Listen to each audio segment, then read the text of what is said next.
Dokta, tuko kwenye mwaka wa uchaguzi, kampeni zimeshaanza. Na wagombea urais wametoa ahadi mbalimbali.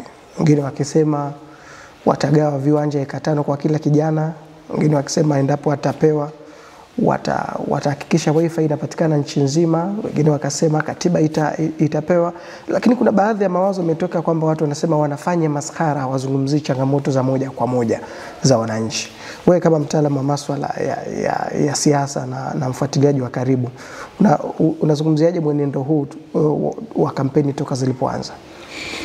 Kwanza mimi ninachokiamini ni kwamba kiongozi yoyote anayechaguliwa anaakisi aina ya jamii iliyokuwepo.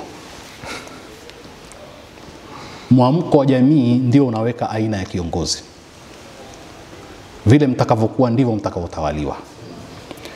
Hakuna kipindi muhimu sana cha mwananchi kama kipindi hiki.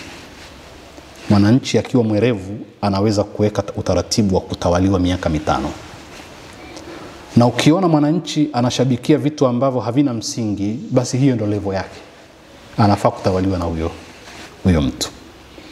Kwa hiyo mimi nataka kusema kwa mukhtasari, awareness ya watu wetu ni ndogo sana kuhusu haki zao za kumchagua kiongozi. Hawajui hasa wanamchagua kwa ajili ya mambo gani ya msingi. Na ndio maana mtu anaweza akauza haki yake ile kwa gharama ndogo sana, akaweza kusafa kwa miaka 5. Kwa hiyo kuna vipaumbele katika mambo ya kijamii ambayo kwa watu walioendelea wanaweza kujua kwamba tunaanzia wapi tunaishia wapi. Sasa sometimes kuna sera za kitaifa, alafu kuna maeneo fulani yanahitajia vile vile maendeleo yake. Sasa inategemea ni kiongozi gani. Kama ni kiongozi kama ni diwani, kama ni mbunge, kama ni rais wa nchi. Rais wa nchi panakuwa na sera za jumla. Mambo ya afya, mambo ya barabara, mambo ya elimu, mambo ya nini, yale mahitaji ya msingi ya mwanadamu kwa ujumla. Anahitajika huyu mwananchi ajue kwamba anaweza kupata nini, na hasa katika ulimwengu wa kibepari. Mwananchi aliamka ni yule anayehitajia huduma bila kuzilipia gharama kubwa. Kwa sababu kutokupewa gharama bure, huduma bure ni kitu kigumu sana katika ulimwengu wa kibepari. Zitakuja kwa mlango wa nyuma. Sasa mwananchi anayejitambua ni yule anayepigania kupata huduma za msingi kwa gharama ndogo. Kwa sababu hata akitaka kwa bure ni vigumu. Kwa sababu hata mataifa makubwa yanataka yakizisaidia hizi nchi zisitoe huduma bure. Ndivyo ilivyokuwa. Zitakuja kwa lugha ya kuchangia, kwa lugha ya nini, lakini mwananchi ambaye yuko aware anajua mambo ya msingi ya kuyataka. Na yule anayegombea atawajua watu wake tu kwamba hawa wako, yani mimi kusema mara nyingi kwamba ukiingia darasani wanafunzi wakiwa madhubuti, mwalimu anakuwa sawa sawa. Ikiwa maswali ya mwalimu ya wanafunzi ni sawa sawa, ya kina na kuchokonoa na kujadili alichokisema, kesho akiingia anajiandaa. Ama ikiwa kila anachokisema mwalimu watu wanatingisha kichwa, wanafunzi hawahoji, yule hata kesho anaingia bila kujiandaa. Ndio maana nataka kusema awareness ya watu ndio inayotengeneza kiongozi madhubuti. Kwa hivyo kubwa ni ku raise awareness ya wananchi, kujua kwamba ni mambo gani ya msingi kwao yatakawafanya wao maisha yao yawe rahisi. Swala la kugaiwa halileti maendeleo, bali swala la kuweka misingi ya maendeleo ndio linaweza kuleta maendeleo. Na hiyo awareness kipindi hiki wanapata wapi? Mimi naamini kwamba waandishi wa habari katika taaluma zao nyingi sio taaluma tu za kufikisha taarifa, bali ni kuelimisha. Na ndio utaona sasa hivi kuna waandishi wa habari ambao wao wenyewe hawana taarifa, yani hawajui, yani hata kutamka nchi fulani hawezi, lakini anaitwa mwandishi wa habari. Kumhoji mtu hawezi, anawezaje kuelimisha jamii? Na huko ndiko tunapokwenda. Lakini kuna waandishi wa habari ambao anaweza kuelimisha jamii, na ndio kazi yao kubwa, kufikisha taarifa sahihi, jamii kaelewa kwamba nini maana ya kiongozi na tunatakiwa tudai nini sisi kwa viongozi. Kwa hiyo mimi nitagonga katika nukta hiyo yote kwamba tuna tatizo katika uelewa wa watu wetu, katika kujua haki zao za msingi ni zipi na wadai vipi. Kwa wagombea waliojitokeza mpaka sasa ambao wanawania kiti cha urais, pengine kwa ulivyofuatilia una maoni gani kwa wale ambao kidogo umewatizama kidogo toka walivyoanza kampeni zao? Mimi sitaki kusema kama nina chama au na mwelekeo, lakini nataka kusema jambo la wazi. Naam. La wazi. Sisi wa Tanzania, ukweli hasa, bado tuna safari ndefu sana ya CCM kuendelea kutawala. Si kwa sababu ya mgombea fulani, kwa sababu ya sera za chama na nguvu zake. Hata kama mgombea angekuwa si huyu anayegombea sasa hivi, bado tuna safari ndefu. Yani bado hawajaonyesha mbadala wa kisawasawa ambao unafaa kuwa ni mbadala wa chama kilichokuwepo. Na huu ni ukweli. Kuna watu wanaofaa kuwa wapinzani maisha yao yote, hawafai kutawala, kwa sababu wao wanaweza kukosoa, lakini ukweli hasa si watu wanaofaa kuwa watawala. Afrika yote kwa ujumla, katika vyama vyenye nguvu sana ni Chama cha Mapinduzi.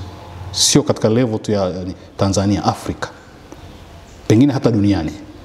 Ni chama ambacho kimekwenda mpaka hatua za chini, na kwa hakika na kuhakikishia, hatuzungumzi Uislamu, hatuzungumzi dini, lakini bado kina sera nzuri sana. Tatizo kubwa ni utekelezaji. Kwa sababu msingi wa CCM mpaka sasa hivi ni utu na ubinadamu na kuleta equality. Hiyo ndio misingi ya chama hiki. Lakini tukija katika execution, hilo ni jambo jingine. Kwamba je, zile sera kweli zinatekelezwa vilivyo? Sasa hawa ni binadamu. Lakini ukizisoma ni moja katika vyama vizuri ambavyo vinaweza kuleta maendeleo ya nchi yote ile. Tunaingia kwenye uchaguzi wa mwaka 2025 bila chama kikuu cha upinzani Chadema. Watu wanasema uchaguzi wa mwaka huu umepoa. Mimi naamini tunaingia na Chadema pia imeingia katika uchaguzi kwa sababu imechagua kutokushiriki. Na demokrasia ni kuchagua. Kwa hiyo Chadema imeshiriki kwa kuchagua kutokushiriki. Na ni uhuru wao na ni demokrasia. Tukitaka washiriki kwa nguvu ni kuwanyima haki yao ya kidemokrasia. Lakini wao wapo, wangeamua kuwa hawako tena kama chama na wangeamua wafutwe, tungesema kwamba hatuna chama hicho. Lakini tunao, na kimetoa maamuzi. Maana yake kimekubali kuachia mambo yaendelee kama yanakwenda kinyume na vile wanavyotaka. Kwa hiyo kimeshiriki katika uchaguzi huu kwa kuamua kutokushiriki. Baadhi ya watu wanasema joto la uchaguzi halipo. Hivi hili joto la uchaguzi maana yake ni kushiriki kwa baadhi ya chama au ndio kutizama hizo sera? Sasa joto ni ushabiki tu. Joto hayo ni mambo ya ushabiki, ni kurushiana mateke na ngumi tu. Lakini sio lazima pawepo na joto. Mimi nataka tuelewane kwamba wanaposema joto ni kwamba kwa sababu hichi ni kipindi cha mavuno kwa watu wengi. Na shambra zinapokuwa nyingi, mavuno yanakuwa zaidi. Kwa hivyo kuna washabiki wa kuona mbona mambo hayako moto. Sasa kama upande mmoja una nguvu, wewe utauzikaje sasa? Kuna watu ambao wanauzwa kipindi hiki. Na mambo yakiwa moto, bei yao inapanda thamani. Sasa mimi sijawekeza huko wala hujawekeza huko, na nataka moto ya nini hiyo? Changamoto nazitaka za nini? Ninachotaka watu wachague kiongozi wa nini. Lakini nataka kusema jambo moja nilisema huko nyuma, nikasema kwamba haya mambo yanayotokea, mvutano na kurushiana ngumi mateke, ni jambo lipo katika shughuli za kiuchaguzi katika nchi zote, hata nchi kubwa ni mambo yapo. Ule udhibiti tu wa dola unakuwa mkubwa zaidi, na ndio maana nikatoa mfano wakati fulani kwamba nchi ya Marekani yenyewe rais ametaka kuuawa. Lakini watu hawaoni hilo ni jambo kubwa. Wanazungumza sisi mambo makubwa ya uchaguzi. Sisi haijafikia hadi ya watu kutaka kupoteza maisha ya rais katika jukwaa. Chama kikifukuza wenye mifuko, kikabakiza wenye midomo, pia safari inakuwa fupi sana. Sasa nadhani utakuwa umenielewa kwa hayo. Mengine utachanganua mwenyewe. Na pengine ni faida gani ya CCM kuingia kwenye uchaguzi bila mpinzani wake mkubwa? Na kwa hakika uwezekano wa kushinda kwa asilimia kubwa ni mkubwa sana. Hilo ndo ambalo naweza kuliona. Japo matumaini yangu ni kwamba hata chama kile kikiingia bado CCM ina nafasi. Japo changamoto ingekuwa kubwa sana. Lakini taswira ya mwaka huu inaonekana kwamba watashinda kwa asilimia kubwa zaidi kwa sababu upinzani ni mdogo. Lakini sio upinzani ni mdogo tu. Tumetoka katika kipindi vile kigumu, alafu tukaingia katika kipindi ambacho ni chepesi kwa wafanyabiashara na watu wengine wa kawaida. Pia kile kinawafanya watu watamani kiendelee kipindi cha namna hiyo, kisiingie kipindi kingine kitakacho watie misukosuko. Kwa kumalizia, wito wako ni upi sasa kwa wananchi wakati huu wa kampeni? Wazingatie nini hasa wakati wagombea mbalimbali kuanzia udiwani, ubunge na hata urais wafikia kunadi sera zao? Mimi naamini kwamba wanasiasa ni wawekezaji wameweka katika siasa. Mwananchi usitumike vibaya. Wewe tumika kwa maslahi yako, itumie fursa vizuri, lakini fahamu kwamba amani ikivunjika, mwathirika mkubwa namba moja si mwanasiasa, bali ni wananchi wa kawaida, yani ni wewe. Kwa hivyo usikubali kuchochewa ikafikia mahala ukambagua mwenzako kwa sababu ya dini au rangi au eneo analotokea au kabila. Kwa sababu mwishowe hao wakikimbia tu, jirani hapo anapewa nafasi ya ukimbizi, na akipewa ile anapewa na nyumba na heshima zote. Wewe ukikimbia utapeleka kwenye kambi. Kwa hivyo fahamu kwamba wewe na yeye mko tofauti. Akivunja amani ukashangilia wewe, mkakimbia nyote, yeye ataenda kuhifadhiwa kwenye nyumba nzuri na atapewa huduma zote na mshahara, wewe utakimbia kwenye kambi. Kule utakaa na vikopo kule, foleni ya kupewa chakula. Kwa hiyo lazima uelewe hili kwamba hawa wawekezaji katika uchumi na katika siasa wasikufanye wewe ukapoteza amani yako, kwa sababu wewe utakuwa mwathirika namba moja. Nashukuru sana Dr. Asante sana. Asante sana.